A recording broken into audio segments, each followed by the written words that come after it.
ఈరోజు మనలో ఎవరైనా అలవాటుగా పాపం చేస్తున్నట్లయితే, లేదా ఏదైనా పాపమునకు అలవాటు పడిపోయినట్లయితే, లేదా ఏదైనా పాపానికి దాసోహం అయిపోయినట్లయితే, లేదా ఏ పాపమైనా నువ్వు విడిచిపెట్టలేకపోతున్నట్లయితే ఒక్కసారి నీ జీవితాన్ని పరిశీలించుకోవాలి. నిజంగా నువ్వు రక్షించబడ్డావా?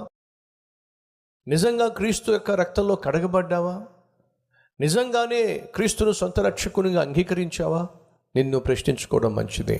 ఈరోజు మన మధ్య ఎవరైనా ఉన్నారా? అలవాటు పడిపోయాను బ్రదర్ ఫలానా పాపానికి, ఆ పాపం నుంచి బయటపడలేకపోతున్నాను. ఈరోజు యవనస్తులకు ఉన్నటువంటి ప్రధాన శత్రు ఎవరో తెలుసా? Cell phone, social media, pornography, booth సినిమాలు, బూత్ బొమ్మలు, బూత్ జీవితం. ఉన్నారా మన మధ్య? అలవాటు పడిపోయిన వాళ్ళు బూత్ సినిమాలకు, అలవాటు పడిపోయిన వాళ్ళు నగ్నంగా ఉన్నటువంటి చిత్రాలు చూడడానికి అలవాటు పడిపోయిన వాళ్ళు, పాపిష్టి స్నేహాలకు అలవాటు పడిపోయిన వాళ్ళు, అపవిత్రమైన కార్యకలాపాలకు.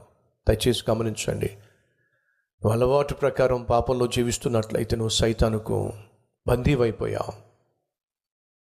అయినప్పటికీ నిన్ను విడిపించడానికి నా దేవుడు సిద్ధంగా ఉన్నాడు. ఈ సహోదరి అటువంటి స్థితిలో ఉన్నప్పుడే వాక్యం వింది. ఒక్కసారి వాక్యం విని ఆ వాక్యంలో ఉన్న శక్తిని తాను గ్రహించి ఏ రీతిగా తన జీవితాన్ని బాగు చేసుకుందో మనం విన్నాం కదా. మరి ఎన్నిసార్లుగా నువ్వు వాక్యం వింటున్నావు? ఎంతకాలంగా వాక్యం వింటున్నావు? ఎంతో కాలంగా వాక్యం వింటున్నప్పటికీ కూడా ఇంకా నీలో మార్పు రాకపోతే ఎలా? అదే కోపం, అదే ఆవేశం, అదే అబద్ధాలు, అదే మూర్ఖత్వం, అదే గయాళితనం, ఇలా ఎంతకాలం? అలవాటు పడిపోయిన జీవితం బయటపడాలి.